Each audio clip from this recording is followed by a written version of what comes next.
भगवान कृष्ण द्वारा बताए गए 7 संकेत जो बताते हैं आपका समय अच्छा आने वाला है।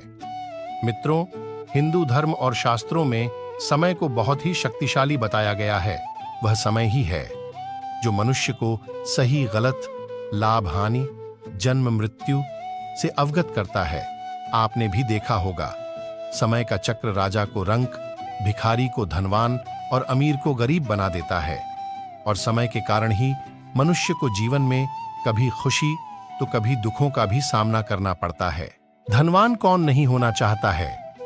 धन की देवी लक्ष्मी की कृपा से ही धन की प्राप्ति होती है। ज्योतिष शास्त्र के अनुसार शुभ संकेत मिलते हैं जिससे यह पता चलता है कि आपके घर में महालक्ष्मी जी का आगमन होगा और आपको अपार धन मिलेगा। इसे आप अच्छा समय आने का संकेत भी मान सकते हैं। अच्छा, तो क्या आपने कभी यह सोचा है कि आपके जीवन में शुभ और अच्छा समय आने वाला है? उसका पता पहले ही कैसे किया जा सकता है? अगर नहीं तो चलिए हम आज आपको इसके बारे में बताने जा रहे हैं, जिससे आप भविष्य में अच्छे समय आने के संकेतों को कैसे समझ पाओगे। हिंदू धर्म में वर्णित एक कथा के अनुसार एक बार नारद जी भगवान कृष्ण जी के पास आए और कहा, हे प्रभु, कोई भी मनुष्य अपने जीवन में आने वाले शुभ समय के बारे में पहले से ही कैसे अवगत हो सकता है? तब भगवान कृष्ण ने उत्तर दिया, हे देवर्षि, मैं खुद ही समय समय पर अपने भक्तों को समय परिवर्तित होने से पहले ही कुछ संकेत, जैसे पशु पक्षियों, छोटे बच्चों और अपने भक्तों द्वारा पहुंचता रहता हूं, जिन्हें ज्ञानी मनुष्य तो समझ लेते हैं, लेकिन अज्ञानी मनुष्य उन्हें समझ नहीं पाते। भगवान कृष्ण द्वारा बताए गए 7 संकेत निम्नलिखित है। संकेत 1, जब किसी की आंखें ब्रह्म मुहूर्त में अक्सर खुलने लगती हैं और उसे ईश्वर का स्मरण स्वतः ही होने लगता है या फिर उन्हें और किसी दिशा की ओर ले जा रहा है, तो उसे समझ लेना चाहिए आने वाले समय में उसके भाग्य का द्वार खुलने वाला है और उसके जीवन में कामयाबी की नई राह मिलने वाली है। तो ऐसे समय में मैं उनकी सहायता करता हूं। संकेत 2, इसके बारे में बताते हुए भगवान कृष्ण कहते हैं, जब कोई मनुष्य प्रसन्नचित होता है, हमेशा उसके मुख में मुस्कुराहट रहती है, अर्थात वह मुस्कान से भरा हुआ रहता हो, तो ऐसा मनुष्य जब अपने क्रोध पर विजय प्राप्त कर लेता हो तो उसे समझ लेना कहिए अब उसके जीवन में खुशियों की बारिश होने वाली है। और जब मनुष्य प्रसन्नचित से और शांत मन से जब किसी चीज के बारे में सोचता है तो उसे उम्मीद से भी ज्यादा अच्छा परिणाम मिलता है, क्योंकि आपने सुना होगा कि प्रसन्नचित मनुष्य के मन में ईश्वर का वास होता है, तो आदमी को सफलताएं भी प्राप्त होती है।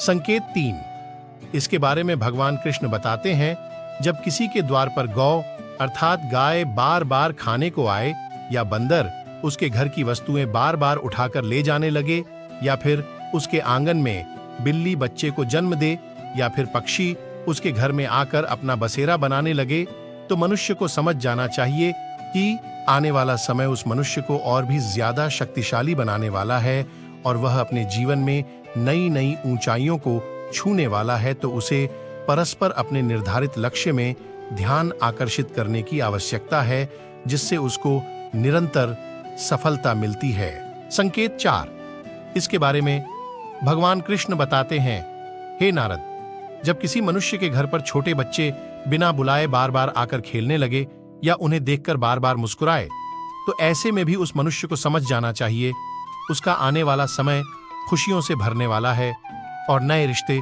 उनसे जुड़ने वाले हैं। मित्रों, आपने भी बड़े बुजुर्गों और गुरुओं को कहते सुना होगा कि बच्चे स्वयं भगवान का रूप होते हैं। संकेत 5, इसके बारे में प्रभु बताते हैं, जब मनुष्य के खर्चों में कमी आने लगे और कमाई के स्रोत में वृद्धि होने लगे, ऐसे में उस मनुष्य को यह जान लेना चाहिए मनुष्य का बुरा वक्त जाने वाला है और उसके बाद से उसके घर में स्वयं लक्ष्मी वास करने वाली है। ऐसे में उस मनुष्य की सारी परेशानियां जाने वाली हैं और उसके घर में धन ठहरने वाला है जो पहले नहीं ठहरता था। तो उस आदमी को निरंतर इसके लिए प्रयास करते रहना चाहिए। संकेत 6, कुछ संकेत मनुष्यों को मैं भेजता हूं जिससे वह जान सके। जब वह पूजा की थाली हाथ में लेकर पूजा कर रहा होता है और उसे लगे भगवान की प्रतिमा उसे देखकर मुस्कुरा रही है, या बड़े समय के बाद उसके घर में अतिथियों का आगमन हुआ हो, तो उसे समझ जाना चाहिए कि उसका अच्छा समय शुरू होने वाला है। इसके अलावा जब किसी स्त्री का बायां अंग और पुरुष का दाहिना अंग फड़कने लगे, तो उसको जान लेना चाहिए उसका शुभ समय आने वाला है।